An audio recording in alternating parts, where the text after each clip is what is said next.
মানিস না। আমি ওকে তালাক দিয়ে তোকে বিয়ে করব।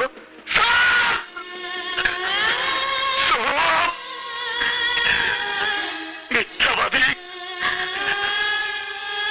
তুই আমারও মিথ্যা কথা কইতেছ। আমি জানি শাহেদ বললে খুশি বাঁচবো না, খুশি মরলে শাহেদ বাঁচবো না, আর আমি খুশিরে ছাড়া বাঁচবো না।